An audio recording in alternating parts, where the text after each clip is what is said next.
Hi everyone, welcome to Take My Life. In today's video, I'm going to show you how to disable voice control on iPhone. So let's jump right in. First, open the Settings app, scroll down and go to the Accessibility settings. Now, locate the voice control option and tap on it.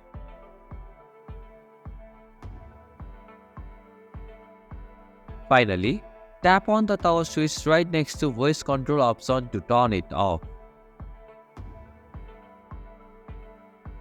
And this is how you can disable voice control on iPhone.